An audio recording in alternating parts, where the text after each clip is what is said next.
3, 2, 1, 0.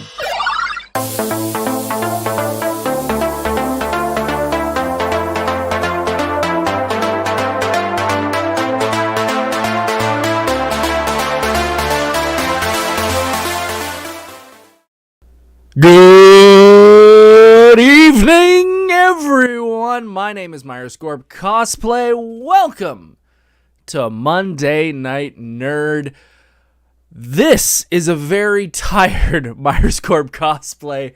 What a weekend it has been. It was Niagara Falls weekend. Niagara Falls Comic Con is in the books, out of sight, and we are here on the podcast to talk all about it. Thank you all for joining me.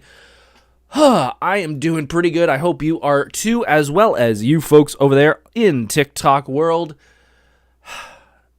Anime North. Wow, I'm still back 2 weeks. Niagara Falls Comic Con is in the books, and we are here to talk about it. But, of course, we have to start off with a little bit of news, as always, because we haven't been able to do it for the past little while, because we had Metallica, we had Anime North, we had all these things, so we're going to do a little bit of news before we jump into the main event, which is Niagara Falls Comic Con. If you are new to the channel, and we're going to talk about why there might be a few new people hopping on tonight, my name is Corp Cosplay. I'm a cosplayer in the Southern Ontario area. And this is my show. We talk about nerdy things. We talk about cosplay, movies, music, comics, and a whole lot more. And I mentioned because there might be some new people on the show tonight because I have been doing a little marketing in the background. What I have been doing, and I mentioned this on the show a little while ago, is I'm going to try my best, because I am a solo act here. I don't have anyone else helping me. I'm trying to take the main events that are really cool for certain shows. This might be one of them. I may take Anime North and throw them into their own videos on YouTube, because some people don't want to sit through a whole podcast. Even though I put the little annotations on there so you know how far to go through and all that, some people like just hearing the main event. And I learned that by doing a little research, and more importantly, I learned it over this past weekend, and that is because on Wednesday, I posted my Metallica video. I took the clip from the episode where I talked about my $5,000 Metallica purchase for their tickets for their show in Toronto, and I made its own video. I added all the photos and all those things that I had to make it a good video, and I put it online. Well, during the weekend, it gained 23,000 views, which is nuts that happened, but it did, and it actually got me around 100 subscribers, which I think I was rocking about 3, 2, 1. Let's try that again. I think I'm just over 260, 270, and now I'm over 400 subscribers on the channel. So if you're new here, I thank you very much for joining me. I greatly appreciate it. I do want to talk about that video because if you are to do this or you're to do anything online, you know that there are always going to be people who love it and those who don't. And I do want to talk a little bit about some of the comments that this video has gained, because we, as cosplayers, if you're a cosplayer, if you've posted anything online before, you know that there is always those people who just want to crap on everything. And without a doubt, I knew I was going to get some in this video, because I knew this was I'm going to call it a Mr. Beast type video. And it wasn't planned to be a Mr. Beast video. It just kind of acts like it, because it's one of those like, this is way more than you've ever heard of, or way bigger than anything you've ever thought of. How did it work? You know, one of those videos that he's kind of known for. So I knew I had a good idea it would work. I didn't think it'd do this well, but I knew I would catch a lot of flack, and I did. I was, at lunchtime today, in between work, I did go through a lot of the comments, because as you know, as I've talked about on previous episodes, going through your comments and replying to your comments is a good thing for the algorithm. That makes not just a comment, that makes it a conversation, and it gets your name out there more, and you may actually gain some subscribers and more people that are interested in you from your responses. However, I know that people sometimes have trouble doing that, and that is because our brains are wired from our animalistic alligator brain cells that we take negativity and we hold on to it a lot longer than positivity. We all know this because if you've ever gone to 1,000 restaurants, you will forget 999 of those, but the one that is terrible, you will remember probably till the day you die. That's just the way we're wired. So I just want to point out that I just want to say that I am no stranger to this, as you are aware, but I want to bring it up again, that it happens when you post stuff online. Do not take it personal. Do not take it internally. It is just someone who you shouldn't really care about posting something that they're probably having a really bad day, and this is their way of trying to make a positive out of it, and seeing you go through something positive is not making them positive. It's making them negative because others are having a better time than them. So I feel empathy for these people. Like, there was several comments, which I love these ones. The ones that are like, I saw them in blank and only had to pay $20 or something like that. Which I love those comments because it is the most boring comment to deal with, because most of it are, I saw him in the 80s and I was like, that's great. I was born in 88, so it was probably 1 or 2 when I saw it when they came around here. So there's no way I could have done that. There was also people saying this was a waste of money, which I usually replied with something like, hey, there's probably things that you've bought that I feel are a waste of money, but I enjoyed this and this is my experience. And as I said in the middle of that video, as I said at the beginning of that video, and I said at the beginning of the podcast, this wasn't a look at me, look at how much money I have. It was a information piece that I had seen so many people in Metallica Facebook groups, different websites talking about what this package was, and it listed all the things, but you can list things, but are they actually what they are when you get there, and what's the actual experience like? That's what I wanted to talk about, because if I was going to spend $5,000 on something, I would want a little more information, maybe someone's firsthand experience on whether it's worth it or not, instead of just looking at a website. So that was the whole reason I did it. And of course, you've had some people say that, I'm an idiot for doing this. What a surprise. It happens every time you post something. But I just wanted to bring that up because, again, we all deal with it. If you're a creator, if you're an artist, if you're anybody who posts anything regularly online, you're going to get those comments. Please do not take them personal. They do not know who you are, and you should not be giving a crap of what their opinion is. Should not matter what Happy Pants 55 says about you, because it does not matter in the end. So, just want to bring that up because I'm not dealing with it, but I'm going through it right now because I am going through a couple hundred comments on the video. And yeah, there's obviously a good section of them that are negative, and I wanted to hopefully make you better at taking the comments that may come on your social media process. Let's talk about an interesting little thing that happened over the weekend. This is a fandom that I'm not really big on. I had a period of my time where I was a fan of, but I've kind of let it slip because, I don't know, it was fun, but it's just not something that I'm really, I don't know. I'm not really into, but I do enjoy the background of it, and I might jump back into this. Saphira, I'll switch to YouTube. TikTok was filtering my messages. TikTok, why are you filtering messages? Thank you for joining us, Saphira.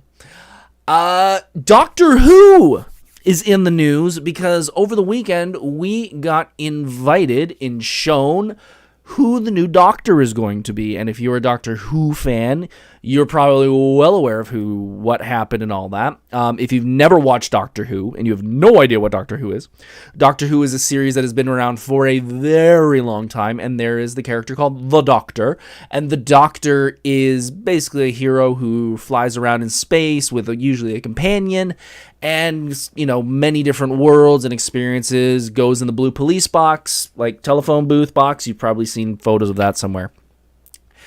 After a certain amount of seasons, there's usually a change in the Doctor. And the way that happens is he has a regeneration. He becomes a new version of the Doctor. And over the past, 15 years, there has been a resurgence of Doctor Who. It was very big in the 80s. It's now become more of a modern show. And it started with Christopher Eccleston, which you may know from Gone in 60 Seconds. He was the villain in that movie. That's where it was reintroduced. And I love Christopher Eccleston. I think he was, if not my favorite Doctor, because I feel like in later ones with doctors like David Tennant and to a point Capaldi and Matt Smith, there was a real love relationship between the Doctor and the companion. It wasn't true love, but you can kind of feel that chemistry, that, attractive chemistry between the two. Eccleston and Capaldi, I really enjoyed their work because they felt very confrontational with the companion, which I enjoyed in a joking way, because the Doctor always felt like I could solve all this, but the companion is being a giant pain in the ass and stopping me from making this real easy, which I felt was a really fun dynamic, because the companion was usually the fish out of water and asks a billion questions, and the Doctor's just like, why do I have to deal with you? Which I always found fun. Over the past couple years, they have tried to change the Doctor a little bit. It was the first female Doctor, which did okay. I stopped watching it by that point. And we just had the first, I think he's Rwandan. Nashut Gatwa was the latest Doctor, and he's been around for a little bit. However, he is now finished. I think he did only a season with them, but everything I've heard, he has been great. So, over the weekend, we saw the goodbye of him, and we have a presentation of who the new Doctor is just before the last episode ended. And if you don't want spoilers, mute the video, but spoiler, 3, 2, 1, the new Doctor, supposedly, is Billie Piper, who you may know as a former companion in Doctor Who. This is the first time where they've brought an old character that wasn't a previous Doctor into the role of the Doctor, which I find pretty intriguing. I think that's a fun, interesting way to bring the nostalgic fandom back from 10, 15 years ago when Billie Piper's character was a companion, everyone loved her, and bring them into this new generation of Doctor Who. So I'm interested in this. Am I going to watch it? Probably not, because as you're well aware, I am not a TV guy. There are very, very, very, very few series that I will sit through. I haven't even gone past episode 2 of Daredevil. So I'm interested, though. I think it's a fun idea that I think will bring some fans back into the show. Will it work? We'll have to wait and see, but I have to admit, I saw a whole bunch of social medias about it, which makes me interested in it. Crystal says, my husband has been a fan since he was 5 years old, said he's done. I totally get it. I could see people not wanting to do this new retro version of the show with bringing past characters back and not wanting to go forward. I get it. Andre said, fun fact, I was one of the many London school kids that was in the National Theatre play The Pied Piper in 1975, starring former Doctor Who Sylvester McCoy. That's cool. That's not bad. Man, you lived a pretty fun life there, Andre. Man. I don't think I ever did anything fun until I started going to Comic Con. Yep, pretty boring life until Comic Con. But yeah, so Doctor Who is back in the world. We will see where we go with this. The last bit of news is kind of also a spoiler, but it's not really a spoiler. I try not to talk about rumors and stuff like that when it comes to Marvel and DC stuff and behind the scenes photos, because I know they're shooting Doomsday and stuff like that. However, some new merch has come out for the new Fantastic Four movie, and I don't think I've talked about this in the past. I think I wanted to, but I put a pause on it because I wanted to get a little more, a little more fine-tuning on if this is true or not. However, some recent merch has come out, and there was a spoiler, as frickin' always with these new merch lines for movies like this. There is a pretty good idea and a pretty good, there was merch revealed that, spoiler, 3, 2, 1, Sue is already pregnant with Franklin Richards, and he will be a part of the movie in some capacity. There's been a figure or a statue, I can't remember which, that is released, or these pictures have been released, of Sue and Franklin together in one of her force fields. I got a little problem with this. And that is, I feel like Marvel took what I said, because they're listening to me.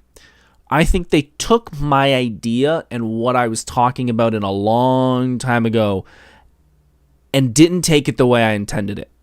What I said a long time ago, and I believe we've all kind of had a similar thought process, is that most of us who are in the MCU and understand the comic nerd world, we don't need everything spoon-fed to us. We're not idiots. And I think that's sort of the general public knows many things about the Marvel Universe that we don't need to explain anymore.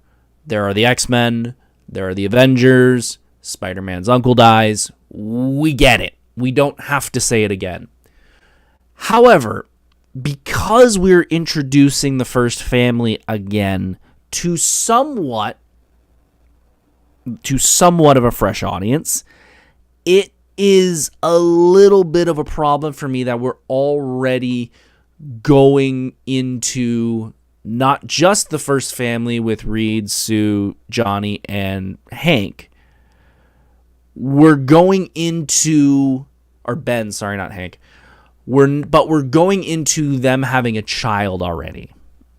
And I feel like that's really crunching together a bunch of different storylines into one movie and trying to get everyone to come to the understanding of why this is important. And if you don't know why this is important, and you're not a Fantastic Four fan, Franklin Richards, Sue and Reed's son, is one of, if not the most powerful mutant Marvel character ever written. He is a god kid, basically. He can do almost anything.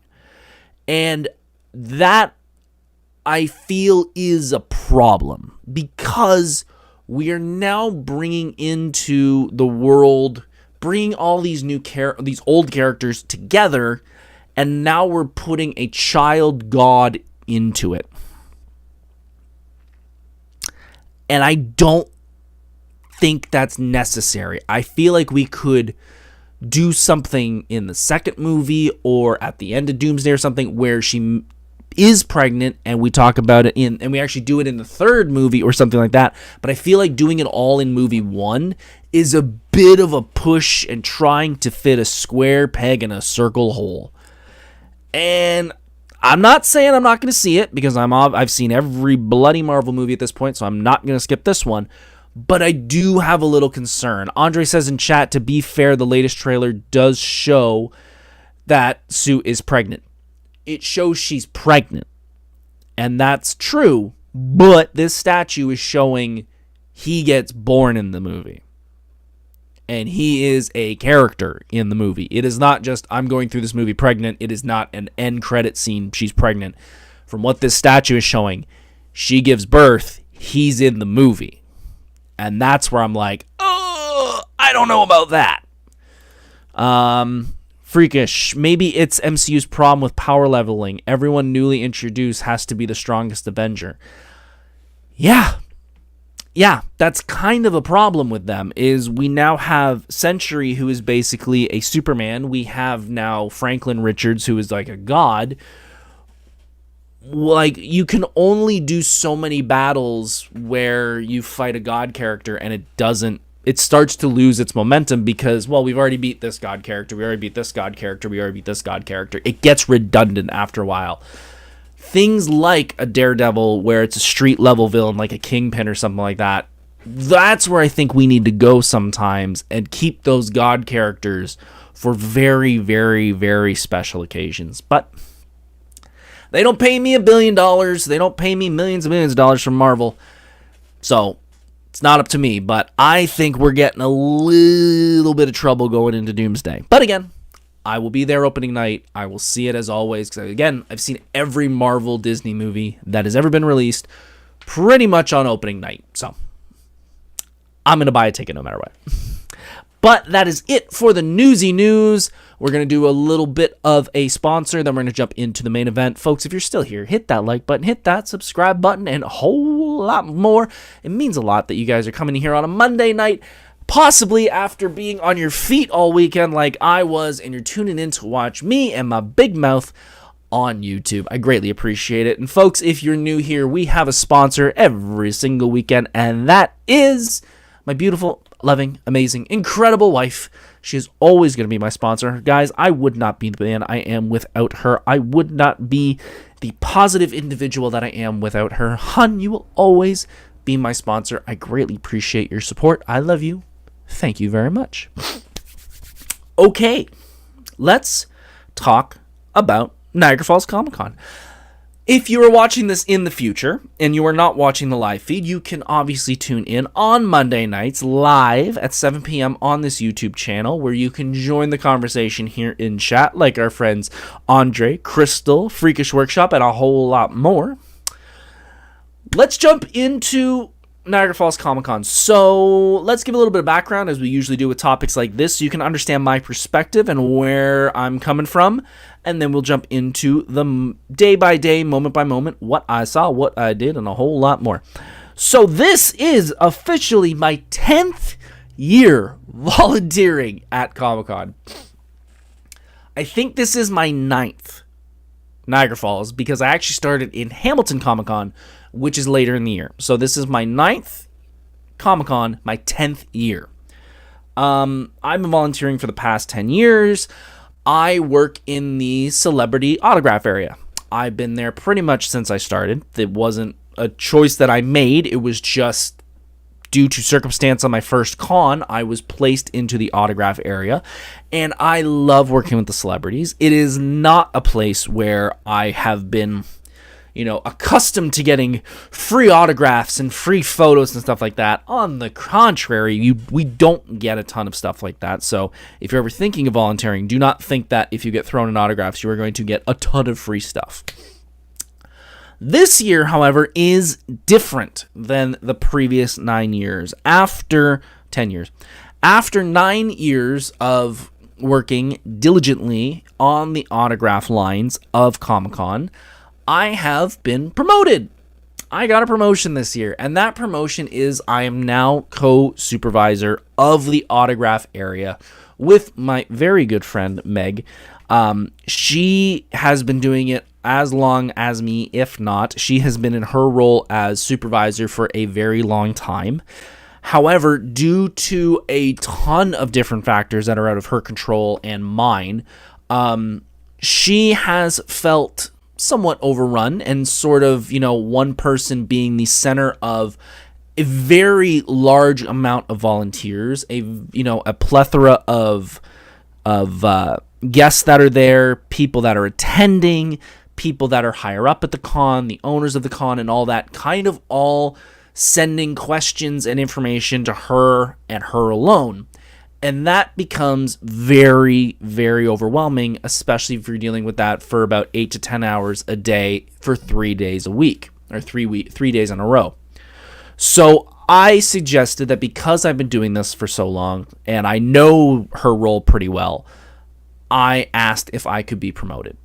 And I was graciously accepted by the head of the volunteers, and I'm so thankful for it. It has allowed me to stretch my legs as a supervisor. I kind of acted as a supervisor, maybe not officially, but a lot of the volunteers knew me for so long and have seen me around that they kind of would come to me every now and then if they had a small question that Meg couldn't answer. So being able to officially be like the co-supervisor really means a lot to me. I actually really enjoy being the co-supervisor. I like having that, not being stuck in one place. I do love problem solving at cons and trying to make conventions run a little smoother. So I'm very thankful to be in this role, and I hope it continues. I hope I did a very good job over the weekend. So let's talk about day by day what I did. So this is an interesting one. Traditionally, we would all get a hotel room for Meg, myself, and a couple others, and we would kind of stay close to the con, usually within a block or two. However, due to a couple different factors, we were not able to do that this year. So I took it upon myself to say, hey, we all kind of go out for dinner both nights. We all kind of hang out all day. Why don't a bunch of us split on an Airbnb, not too far from the con, a little further than we normally would, but it'll save us a bunch of money, and we're splitting it a whole bunch of ways, so it's going to bring the cost down for each of us so much more. So this was the first year we all kind of stayed together. There's about 7 of us that stayed together in Airbnb. And I got to admit, it was pretty fun. It was pretty fun. We had a really nice Airbnb, about 15-minute walk from the convention, just long enough where the walk was good, but, it wasn't quick, but wasn't horrible of a walk first thing in the morning. So we arrived, dropped all our vehicles off at the Airbnb. We were not able to go into it yet because they were still cleaning and stuff, but they were gracious enough to let us stay and drop all of our vehicles off before we were able to go in, which made our lives so much easier because parking at Niagara Falls Comic Con is $20 a day, which sucks. I'm going to be completely frank. That sucks. It really does. I hate that we have to pay for parking. I know I could probably talk to somebody higher up, but I don't feel it's right that only a couple of us don't pay for it. I feel like none of us should pay for it because we're volunteering, but that's an argument for a different day. The layout this year has changed a little bit. If you were at Niagara Falls over the past couple of years, you know that the back wall is kind of the line of celebrities. Well, last year, they modified that. They made the celebrity area its own room off to the side. So all the celebrities kind of were in there, and you kind of had to go to a specific room if you wanted to get an autograph. This was modified again, where that room was most of the celebrities, and the rest of them were about halfway down the wall of the back wall of the Niagara Falls Convention Center. This was kind of good and kind of bad. There were certain celebrities, which we'll talk about in a minute, that it worked very well for. There were some things that we didn't like about this. I personally had several people walk up to the room of autograph area, the autograph area in the back room, and say, "Oh, I don't think we're allowed in there," and turned around and left. That's an inconvenience. Yes, there was a sign, but it wasn't obvious that everyone was allowed back there. The positive was we had certain celebrities that we kind of needed to be away from the general crowd because of how popular they are. And if you've seen my video recently on my YouTube channel, I talk about the celebrity, and he did not disappoint with what I thought was going to happen, and that is Mr. Robert Englund. Freddy Krueger was in the house, and as you may have seen on my previous video, Robert Englund is what we call a talker. Now, Justin, I see that. They put Robert Englund in a bad spot, in my opinion. The problem with Robert Englund is there really is no good place to put him. Because Robert is a talker, and Robert loves to spend time with his fans. Now, if you're the one sitting at the front of the line talking to him, that is a great thing. If you're number 200 in the line, that is a terrible thing. It is an even worse thing if you're that 200th person and I'm a volunteer and I'm trying to get you guys through that line and we got about an hour to go. Like, that's when the beads of sweat start happening. And we didn't run into any issues where we had to have people come back like we had at previous cons, but there was a lot of people waiting a very, very long time to meet Robert. When they met him, they were ecstatic. But waiting for him, I heard a lot of people complain. But you can't tell him to move any quicker because he just loves that interaction with people. And I could go into my story about it, but you could click over on the other video on the channel where I talk about that story where I met him and a similar thing happened.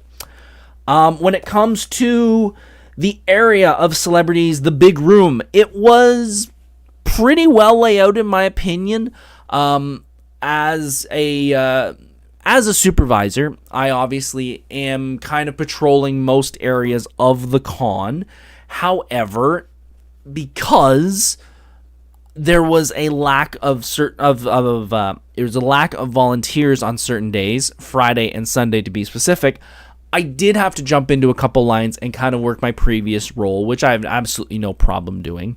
The first one, which I got to work with, which I was very happy to do because I grew up with these guys, I got to work with David Yost and Walter Jones. And if you don't know who they are, that is David Yost is the blue Power Ranger from the original Mighty Morphin Power Rangers, and Walter Jones is the first black Power Ranger from Mighty Morphin Power Rangers. So that is Zach and Billy.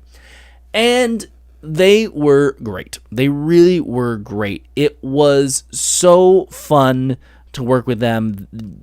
Walter Jones is constantly got music playing. He is getting up from behind the table and dancing with people. He is keeping the mood going. And David Yost was so fun to talk to. He was so great talking to about the show and getting to know him a little more and some of his experience at previous cons. Great day working with him. Brian and chat supervisor Michael. I appreciate it. I do like it. It sounds nice ring to it. Matt, how are you? Hope you're doing well. So yeah, worked with those two for the day. Not a lot really happens on Friday. It's sort of the introduction day. It's sort of figuring out where things are. I didn't really get to see the floor that much. I got to see a couple little booths, but I didn't really get to explore too much because of my new role. But everything seemed to be good. Everyone seemed to be enjoying themselves. Pretty Nerdy Crystal, I so wanted to meet TY and DJ, but didn't have the money. TY and DJ were amazing. They were so cool. Everyone said that they were so nice to talk to, and I'm sorry you didn't get to see them. You probably could have went up and said hi, because I don't think they were too busy, but yeah, they were so nice. So yeah, nothing really happens on Friday. It's more of an introduction day, kind of just figuring the lay of the land, where everything is, who's here, who's not, because as always, when you sign up to volunteer, stuff happens, life happens, and some people have to back out, so it just happens. Brian, Ninja Turtles were blast all weekend. Yes, they were. So after just a little while at the con, I think it was only open for like 5-6 hours in the afternoon, we ducked out and we went to dinner at TGI Fridays down the road, and we celebrated a guest on this podcast, David Thorne's birthday.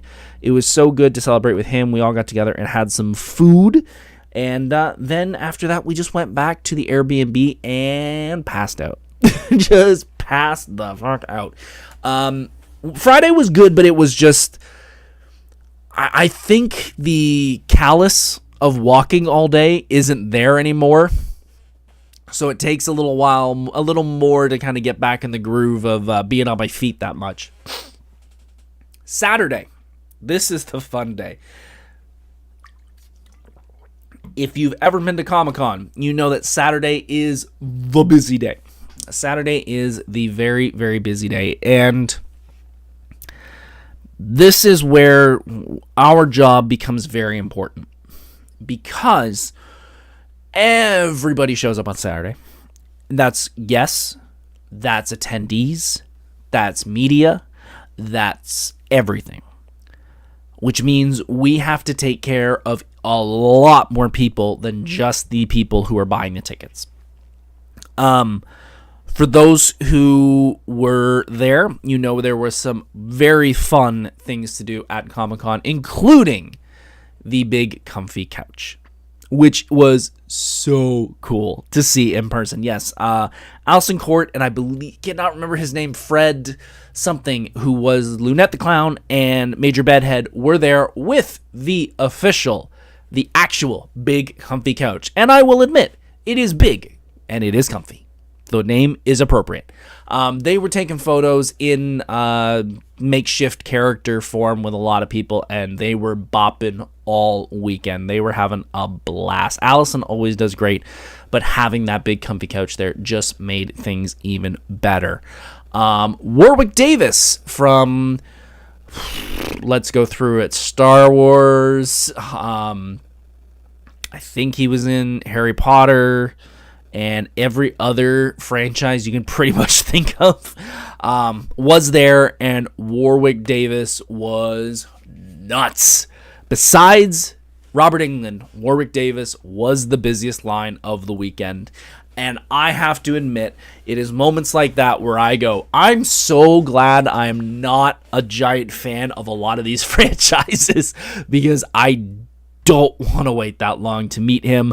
There are very few celebrities at this point that I will wait that long for, and I feel like if I dive deep into any of these franchises, that list is going to get bigger, and I don't want it to get bigger. Justin Smith, she will always be Claire Redfield for me. 100% me too. 100% me too. She is one of those celebrities that I would love to sit down and ask, what do you sign more of? Because she doesn't just have 2 major fandoms. She has 3. She's got Big Comfy Couch. She has Claire Redfield from Resident Evil, but she also has Jubilee from the X-Men animated series. So I want to know what she signs more of. At the con, I bet it was a lot more Big Comfy Couch just because the couch was there and Bedhead was there, so that probably influenced it. But a lot probably has to be broken down. It's probably about 33, 33, 33 at a lot of conventions. As I said earlier, because of a lack of volunteers at certain days and certain times, I did have to go on certain lines, and I was very happy to jump on a line with someone who I've always thought was fun. I have never seen the movies. I know him from the TV show that you'll probably recognize him from. I got to work Tommy Chong's line, which was a hoot. Tommy Chong was so fun, so funny, so engaging with everybody. I know him from the 70s show, and a lot of people obviously know him from Cheech and Chong, which is mostly what he signed. But yeah, getting to work his line, even just for a little bit. I didn't stay with him all day, but working the first little bit of his line was really, really fun. Really personable. I hope he comes back, because I did not, unfortunately, get to say goodbye to him. But it was really cool getting to talk to him and see him interact with his fans. And another person who has absolutely no problem sitting there and chatting with people, not just signing and taking off. Another fandom which I did not know about until we got there. Wynonna Earp is a fandom which I did not think was that big, but holy crap, those fans are nuts. They, not in a good way, not in a bad way. Those fans are hardcore fans, and there was a couple different individuals from the show. Don't ask me their names, because I do not know their characters or their names, and they were in an area that I wasn't really around that often. But yeah, those fans were super stoked. I think I heard they won some awards over the weekend. They won a couple awards over the weekend, so everyone was giving them big cheers and really excited to see them. Brian, who was working on the other side of that chaos, dude, those lines were insane. Yeah, every time I looked down, they were like, wow, they're always full. So good for them. Good for them. Like I said, I didn't think it'd be that bad, but wow. When it comes to the volunteers, there's not much we can do about it, unfortunately. When we get short on volunteers, we kind of just have to make things work. If you did attend the con, you may have noticed that throughout the weekend we did lose volunteers. It wasn't that they left and they never came back. It was just, there's certain years that are more, there's certain years that were less, and this was one of those less years. And we made it work as best we could. I think we did a pretty good job, personally, but I definitely did feel the strain of, like, I could use about 4 more, and I think things would run a little bit smoother, but overall, I think we did a great job. If you are ever wanting to volunteer, there are certain things I would like you to know. 1 second, I'm going to go on mute for a second.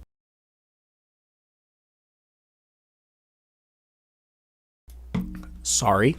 There's certain things you need to know about volunteering. We do get a lot of younger volunteers, 16, 17, 18, probably getting their high school volunteer hours and stuff like that. Please remember to be professional. And I'm not singling out any individuals, any volunteers from this weekend. I've just seen it consistently over the past, 10 years of doing this. This is kind of a job. I know it's a volunteer shift, but it is kind of a job. So if you're wanting to volunteer, just be professional to a degree. Like, I'm not saying you have to be a military soldier, but just be a little professional about things. And, if you're good at it, we'll bring you around. We'll bring you back. Like, it's that simple. We're not looking for any. I have so many friends who are like, how do I volunteer? And I'm like, can you stand up? Yes. Okay. Can you have a conversation? Yes. You're hired. Like, it's not a hard thing to get picked to be a volunteer at Comic-Con. It's real easy to get kicked out. It's real easy to never come back, but it's not that hard. Brian said, and that's not just if you're younger, treat it as a job. 100%. That wasn't just those damn kids. No, seriously, like, it is a professional setting. And you need to act somewhat like a professional. We had some killer ones over the weekend that we will talk about later. But yeah, I just always want to stress that if you ever watch this and you're ever like, I want to volunteer, it's not hard to become a volunteer. It's real easy to screw up. And I don't mean real easy to screw up like we got a gun on you and we're like, don't make a wrong move or something like that. Just, there's a lot of things that people are just like, I'll do this, and it's a no-no. When we tell you not to do something, don't do something. Real simple. So after all of Saturday and running around and solving problems and putting out fires, I was exhausted. The plan after was to go out for dinner again with the con fam. However, this was the first year that I had to bow out. And I said, guys, you go have fun. I'm going to go back to the Airbnb. So all of them went out, and it looks like they had an incredible night down on Clifton Hill. They all went to the fireworks. I think they went to the Midway. They went to have dinner, obviously. I went back to the Airbnb, and I got a small pizza from around the corner. And I kicked back with one of the other people who was staying at the Airbnb, and we had a great chat. We just yacked about, cons and Disney and stuff like that. And it was actually a really fun night. And we got to bed early because I don't know. I don't want to say I'm getting old. I don't want to say I'm getting too old for this, but I feel myself getting really tired a lot. And it probably has to do with, diet or something like that. But I was like exhausted by Saturday. So I think I got to work on that before my next volunteer shift because, yeah, I could really feel this Saturday night that I was really, really tired and really getting to the point of falling asleep real early. Like, I probably could went to bed at 8, but I pushed it first thing in the morning. So went to bed early on Saturday, and like I said, woke up bright-eyed and bushy-tailed before everybody, which was nice. And we got ready for Sunday. And Sunday is always the most relaxing day for us. It's the end of a great weekend. It's the culmination, realizing that it's over. We only got a couple more hours, and then it is done for the year. We had a couple celebrities unable to make it due to border issues, which was crummy. But because of the lack of volunteers, we personally, as the volunteers and the volunteer supervisor, were not horribly upset by that because we knew the people that were supposed to be there would not have made it easier for us. So we were not upset too much that they were there. It sucks because I know there were some people who were probably coming to meet that specific guest. But as a volunteer and as the one coordinating volunteers, we were pretty low on Sunday, and it would have made things a heck of a lot worse. But we did have some volunteers that did step up and make things a lot easier, especially on Spill, who was the celebs who couldn't come over. As far as I know, Jeff Jarrett was the only one that there was a border issue. And I don't know what it is, but that's what I was told. And I wasn't even told by somebody in the con. So I want to stress that. This is not the con telling me that this was a border issue. This was someone, an attendee, saying that they had a border issue. I don't know if he posted it on Twitter. I don't know what, but that's what we were told by someone who was waiting in this line, and he started to walk away, and I was like, and they were taking a sign down, and I just asked someone in line, I'm like, oh, did you hear that they weren't coming? And they said, border issue. See, even Brian says, I heard he missed his flight. Again, that's why I said, I don't know if that's why, but he was not there. That's what I know. So it could have been 100 different things, but stuff happens.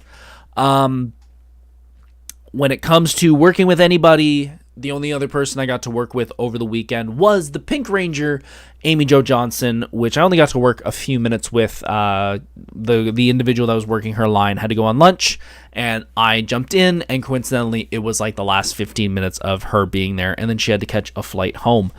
So I got to work with the Pink Ranger, which was kind of cool because that was like my first childhood crush. And she was great. You know, she was really personable with her fans, but didn't really get to talk with her that much or get to know her. But yeah, that was kind of it. And then the show just kind of sizzles out. If you're ever wanting to go to a con, I always stress this: do not wait for the last minute on Sunday. When the con says it's done at 5:00, that means doors close at 5:00. That does not mean everyone is there until 5:00. There are all these celebrities need to catch flights, need to get home because they're probably doing stuff on Monday. They need to get home ASAP. If a con closes at 5, some celebrities might be leaving at noon, some might be leaving at 2. Get there ASAP if you want to meet them. Do not wait until the last minute. Every single year, there is at least one person who shows up who is like, it's 4:00 and I really want to meet so-and-so. And I'm like, dude, they left at 2. It's now 4:00. I'm sorry. And it sucks to say it, but it's also like, I don't know what to tell you. Brian said jealous of that. She was also my first crush, not just Power Rangers for me, but Flashpoint. I saw her sign a couple Flashpoint photos, and I was kind of surprised by that, especially because she was lined up with the Power Rangers, so I thought it'd be all Power Rangers. But yeah, she did sign some Flashpoint stuff for some people. And then the con kind of came to a close. At the end of the day, I was helping take apart the big comfy couch, which is something I think that's kind of a bucket list thing on my I checked off a bucket list item that I got to take apart the actual big comfy couch. It is big. It is comfy. It is a giant pain in the butt to wheel around in its pieces because it's huge. We were able to do it though. I did lose a key to the big comfy couch. It was a casualty of war, as they say. There was a piece on it that we were told, just flip it, just get something into the crack and kind of pop it. Totally broke the key to my mom's house in it. So Mom, if you're watching, I need a new key. I love you. The big comfy couch destroyed it. I apologize. But yeah, so we got to take that apart, and then it was just kind of taking inventory about what we learned over the weekend. It is very much a learning process at each one of these cons because there are different factors and different things that come into play. You know, there are volunteers that come out of the woodwork and blow up and do such a good job, and we had a lot of those this weekend, so we were able to kind of keep a list of like, okay, next year or Hamilton or whatever, let's, make sure to put these names on the top of the list of ask them if we don't hear from them, do you want to be a part of this because we really liked how well you did. And now coming to the part that I think a lot of people are wondering about because, some people do, some people don't. What did I get while I was at Comic-Con? What did I purchase? Not a lot. Not a lot. If you've ever watched the podcast before, you know that because I've been going to cons for 15 years and I've volunteered at 10 years, I've kind of seen everything I really need to see. I also worked at Toys R Us, as you probably know.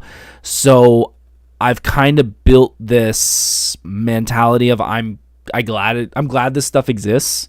Because I go to so many conventions, I kind of see this stuff 3-4 times a year, if not more. So I don't feel like I need to spend X number of dollars and put it on a shelf next to me, except for certain specific things that I love. So the things I was looking for this year was specifically the McFarlane Green Lantern line. If you have seen my Facebook or my Instagram stories, you know that I have been getting a bunch of them recently because EB Games has put them on clearance, so I've kind of hit the ones in the area to get as many as I can. I obviously don't have all of them. There's probably 5 or 6 more that are Green Lantern related that I want to get, but they're getting harder to come by. So Comic-Con's the only place I'm going to be able to find them. When I did look at the floor at the booths that I thought would have them, no one had them. There was a lot of McFarlane stuff, but no Green Lantern stuff, so I was kind of disappointed about that. When it comes to meeting celebrities and getting things from them, I am very, very, very happy to say that I now have all 4 of the Ninja Turtle actors' autographs here. This will go perfectly with Judith Hogue, who was there last year, who played April O'Neil in the first TMNT movie. Now the only ones I need to get are, I cannot remember his name, who played Shredder, and the individual who played Casey Jones. Casey doesn't really do that many anymore, if any, cons around this area, but I would love to get Shredder, and also the individual who does Elmo, or used to do Elmo on Sesame Street, also does Splinter in the movie. So yeah, that is a nice little addition to my collection. I'm very thankful to own that. And the big purchase. This was something I did not expect at all. At all. And I was so happy to find it. There is a company out there called Bull's Air, or Bull Airs, one of the two. And they are famous for doing nerdy versions of Air Jordans. They have many different licenses. They have a Nintendo version. They have a Street Sharks version. They have some horror ones. And there has been a collection that a license that I'm a big fan of from when I was a kid. It's not extremely popular, but you may know it. They have released a line of shoes, jackets, different things for it. And I've had my eye on one item forever. However, with it being American, with the tariffs, and we're not going to get into that, and all that stuff, I was like, there's never going to be a chance for me to get this. So when I was walking through the con and I saw the booth, I asked, I said, do you have this item? And they said yes. And I was like, holy crap, it's in my vicinity now. And I said, what's your price? I'm not going to tell you how much I paid. But the individual at the booth gave me an incredible deal, to the point that my wife and I have a saying that if it's not an immediate yes, it's a no. Because if it's not an immediate yes, you're now trying to convince yourself to be a yes. And then it's like, why am I trying to convince myself? Like, would I rather have the money, or would I rather have the item? This was an instant yes when he told me the price. And that item is the officially licensed Biker Mice from Mars leather vest. Which, if you've seen Biker Mice from Mars from when you were a kid, this was the one that Throttle wears. Exactly the same look. It is a high quality leather jacket or leather vest. It is official Bull's Air. It is not a knockoff. This was a holy shite. I am so buying this. And it is, I don't think I took it off all Saturday, and I wore it I tried to wear it all Sunday, but I also didn't want to wear it during the con. But as soon as the con was over, it went back on. So, yeah, I now have the official Biker Mice from Mars leather jacket. And I think it's... my wife did some research, and I can't remember what type of leather it is, but it is actual leather. Yeah, I'm so freaking excited. For the fact also that, if you've ever seen the character of Throttle in Biker Mice from Mars, he wears a lot of street clothes. Maybe we'll get a cosplay in the next little while. Who knows? But I just love having it. So yeah, those are my two big things from the weekend, was the autographs of the Turtles and the vest. Crystal said one of my favorite shows as a little girl. Yeah, it was one of mine too. When I was a little girl, I really did enjoy the show. But yeah, so let's talk about, will I be back next year? I've done 10 years of volunteering. Sorry, I'm getting a little stuffed up. Will I be doing this next year? I will be completely honest with you guys. I don't know. It really will depend. I love volunteering. And one of the big things that brought me into volunteering and kept me going for many, many years was seeing all my buddies at Comic Con. However, because of the pandemic and a whole lot more, I now see most of them outside of the con, except for people that are amazing like Brian. I also have other priorities now, and priorities like this, priorities like shooting content for YouTube and stuff like that.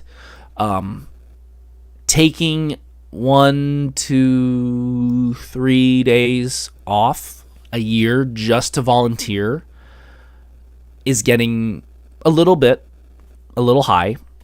Also the cost, as I said earlier, we do have to get an Airbnb or a hotel or something like that every year. So that's cost.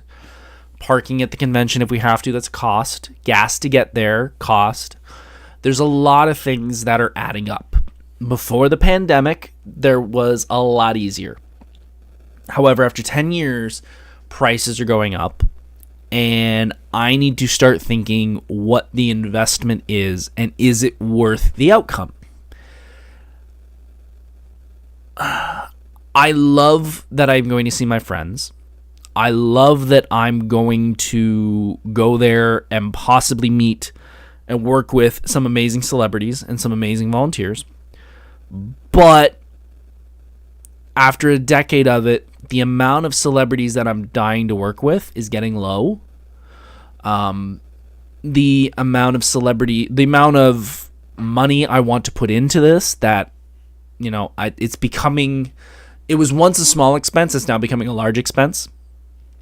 So I really got to consider that, because if I don't have to drop a couple $100 a weekend, I could use that money for something else, which may benefit me more in the future. I don't know. Crystal said, my home is free anytime. I greatly appreciate that. So we're going to have to see. We're really going to have to see. As of right now, I don't know what 2026 is going to look like. 2025 is already booked. I will do Hamilton. I will do at least some of Frightmare like I do every year. But 2026, I'm going to have to reevaluate things. And I'm not saying I'm never doing it again. I'm just saying 2026 is going to be the year where I kind of think about different things. 2027 might be completely different. We might come to the beginning of 2026 and I might go, screw it. I'm more excited to do this than ever. I'm back. I'm still doing this. Just as of today, June 2nd, 2025, it's depending. So we will see. But I do want to give a shout out before we duck out of here. By the way, if you want to go to Niagara Falls, go. I want to go back to that. Please go. It is a very fun con to go to. There's always a fun amount of people there. They've always got great celebrity guests. It's a good time. I'm not saying anything bad about the con. This is all about my personal decision on whether I'm going to continue this or not. I do still recommend this con to anybody who wants to go.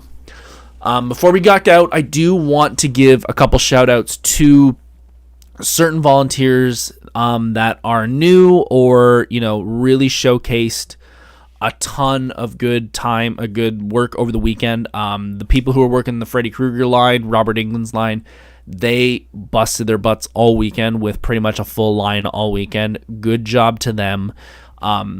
The individuals who are on Warwick Davis's line, they kicked butt. The individual who was on the Big Comfy Couch line, she busted her butt all weekend, and I'm pretty sure this was her first con, so good job to you. I'm terrible with names, so I'm sorry if I don't remember everybody's name. There was an individual who was helping me with Tommy Chong and was working the wrestlers. He kicked ass all weekend. He was more than happy to do anything we asked of him. The Winona Earp team, the TMNT team, you guys all killed it. You guys did absolutely great job, and I hope all of you come back for the next con, whether it's Hamilton, whether it's Frightmare, whether it's another Niagara Falls, whatever. You guys all killed it. I can't wait to work with you guys again if I'm there. But yeah, please come back as volunteers, because we need volunteers like you who know what they're doing, who we don't have to To be honest, there's some that we have to babysit, and I'd rather not deal with those. I'd rather deal with people that know what they're doing. So, great job to you guys. It means a lot that you guys stepped up and worked your butts off. Folks, that is it. We are just under 1 hour, and my throat is getting sore from talking all weekend and now talking for a full hour. All right. What's going on next week? Well, I think we're going to do something that we've been talking about for a while. We are finally going to do the show where someone is going to come on to the show and talk about a fandom that they love and I don't. And we are going to call the series Convince Me to Like. And the Convince Me to Like on the first episode is going to be Fallout. And the guest will be Pretty Nerdy Crystal. Will be back on the show, and she is going to sit here for an hour and tell me all about her absolute love of Fallout and why I should give Fallout another chance. So, if you are interested in Fallout, or you want to as well learn more about Fallout and try to maybe find the love of the fandom that she has, tune in next week, and we're going to have some fun. I hope you guys have a great week. I am hopefully going to rest for the rest of the week. I do have to work, obviously, but I would love to. I don't think I'm going to be doing much cosplaying or anything until next week, so I can have just some time to chill. But until next week, have yourselves a great week. I love you all, and I will see you all very, very soon. Take care, folks. We'll see you soon. Hey, thanks for watching Monday Night Nerd. If you enjoyed this content, please hit the subscribe button, like this content, and follow on social media for even more nerdy fun. See you soon.